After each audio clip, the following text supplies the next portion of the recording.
साथियों, आप सभी से जय भीम, जय संविधान, जय जोहार। साथियों, आज मैं एक ऐसे महान सूरवीर की ऐतिहासिक घटना बताने जा रहा हूं, जो 1857 की क्रांति में वीर गति को प्राप्त हो गए। साथियों, जब अंग्रेज लोगों ने 1600 में ईस्ट इंडिया कंपनी की स्थापना किए, जैसे उन्होंने ईस्ट इंडिया कंपनी व्यापार के हिसाब से स्थापना किए थे, तो उनकी नीति और नियत कुछ और थी। उनका यही सिद्धांत था, छल के द्वारा और बल के द्वारा किसी तरह अपना राज्य कायम करना, मतलब फूट डालो और शासन करो की नीति अपनाए थे। साथियों, आगे चल करके जब उन्होंने बंगाल में जब उन्होंने सिराजुद्दौला और अंग्रेज लोगों के बीच में 23 जून 1757 को जब विद्रोह हुआ, युद्ध हुआ दोनों के बीच में, तो उन्होंने मीर जाफर ने अंग्रेज़ों का साथ दिया, जिसके कारण अंग्रेज लोग इस युद्ध में जीत गए। जैसे उनकी विजय हुई, तो उनकी विजय की पहली नींव बंगाल में पड़ी। जैसे विजय की पहली नींव बंगाल में पड़ी, तो वहाँ के उनकी रास्ता जो है इस देश में, भारत देश में, उनको आगे बढ़ने के लिए रास्ता के दरवाजे खुल गए। साथियों, जैसे उनका बंगाल में कब्जा हुआ अंग्रेज लोगों का, तो तभी से इस देश के छोटे बड़े रियासत के जो राजा थे, जो सूरवीर थे, जो क्रांतिकारी थे, अंग्रेजों को बीच बीच में उन्होंने विद्रोह चालू किए। बीच बीच में विद्रोह होते रहे, घमासान युद्ध होते रहे, मारकाट होते रहे, अंग्रेजों के दिन प्रतिदिन अन्याय अत्याचार बढ़ते रहे, जिसके कारण चिंगारी भनक उठी थी। अंग्रेजों को भगाने के लिए अंग्रेजों के खिलाफ आग की ज्वाला लपट रही थी। तभी से यह ज्वाला जलते जलते यह एक बड़ा रूप धारण कर ली। और वो बड़ा रूप धारण कब करी? 1857 में। ठीक उसी प्रकार 1857 की जब यह क्रांति हुई थी, तो महाकौशल क्षेत्र में, जो जबलपुर का क्षेत्र है, ये महाकौशल क्षेत्र में उस समय गोंडवाना वंश के अंतिम जो राजा थे, शासक थे, वंश थे, रघुनाथ साय, शंकर साय, ये रानी दुर्गावती महारानी के वंशज थे, जिन्होंने बड़ी सूरवीरता के साथ में अंग्रेजों के विद्रोह, अंग्रेजों से युद्ध किए और उन्हें वीर गति प्राप्त हो गए।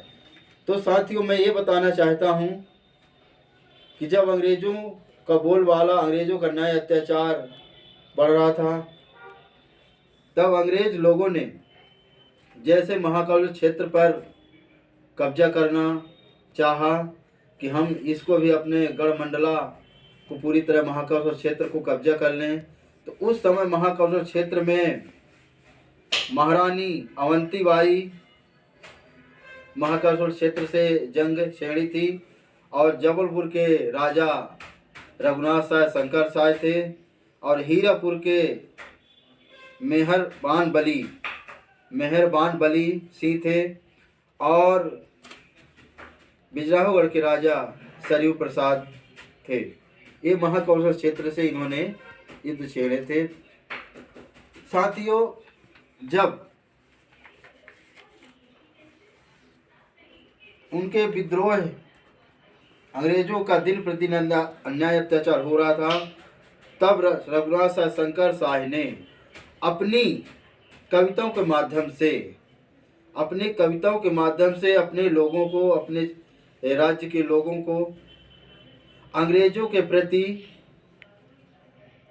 विद्रोह की प्रेरणा दे रहे थे। कविता गा करके, कविताओं के माध्यम से लोगों में जन फैला रहे थे, और अंग्रेजों के अन्याय अत्याचार के प्रति कविता लिख रहे थे, जिससे लोगों में प्रेरणा मिले अपने देश के प्रति, अपने राज्य के प्रति अंग्रेजों सिद्ध करना एवं अंग्रेजों को यहाँ से हटा करके और अपना राज्य की सेवा करना, ऐसे अपने लोगों को प्रेरणा दे रहे थे।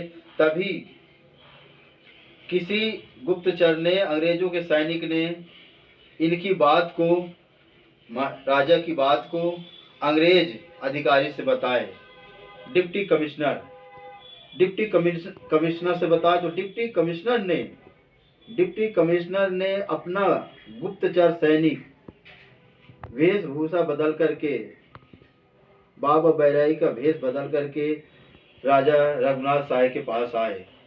तो रघुनाथ साय ने नहीं समझ पाए, क्योंकि उस समय जो भेष बैरागी बाबा थे, वे भी, उनका भी योगदान इस क्रांतिकारी में बहुत बड़ा था, जिस कारण से वह वेशभूषाधारी अंग्रेज सैनिक पूरी बात को समझ गया कि ये बात सही है, और जा करके डिप्टी कमिश्नर को बताए।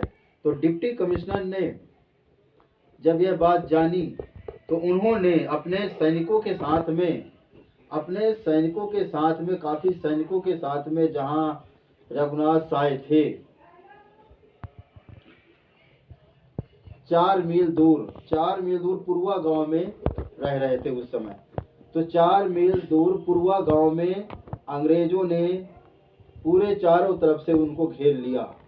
डिप्टी कमिश्नर के पूरे सैनिक चारों तरफ से घेर लिए और उनको इसके बाद पकड़ लिया गया। जब पकड़ लिया गया तो उन्होंने एक चाल चली, सबूत के आधार पर उनको सजा मौत की दी गई। जैसे सजा मौत की दी गई, इसके बाद में लोगों में जन आक्रोश फैल गया, और जन आक्रोश को दबाने के लिए काफी अंग्रेज सैनिक जगह जगह तैनात किए गए। जिसके बाद में जब उनको पकड़ा गया तो उनके 9 साथी भी थे। उनके शंकर साय, रघुनाथ साय और उनके जो 9 साथी थे उनको भी पकड़ा गया, जिसके कारण उनको जब मौत की सजा दी गई थी, और तो जबलपुर में चौराहे पर इसके बाद में उनकी जंजीरें खोल करके उनको तोप के सामने बांध दिया गया। और तोप के सामने बांध दिया गया, पूरी सब जन आदमी, जितने भी जनता लोग थे वहाँ देख रहे थे। इतनी भीड़ भाड़ थी, सभी लोग वहाँ देख रहे थे, और सभी लोग, क्योंकि आग में ज्वाला जल रही थी, अंदर उनके ज्वाला जल रही थी कि हमारे राजा के साथ में इन्होंने क्या कर रहे हैं। तो ज्वाला जल रही थी, तो ये ज्वाला क्रांति न फैल पाए, ज्वाला विस्फोट न होने पाए लोगों में, और विद्रोह न होने पाए, जिस कारण से अंग्रेज लोगों ने जगह जगह सैनिक अपने तैनात कर दिए थे। साथियों, इसके बाद में जैसे ही तोप चली तो उनका शरीर पूरी तरह से टुकड़ों टुकड़ों में बिखर गया।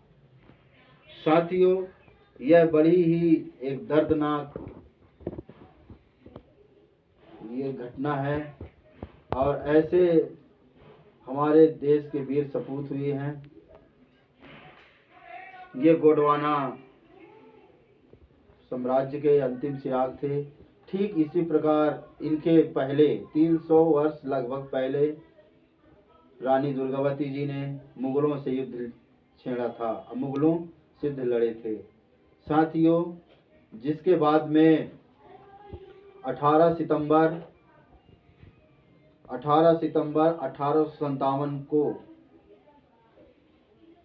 के दिन उनको तोप से उड़ाया गया था, और उनकी समाधि आज भी बनी हुई है। आज भी लोग बड़े श्रद्धापूर्वक उनको नमन करते हैं और उनको श्रद्धांजलि अर्पित करते हैं।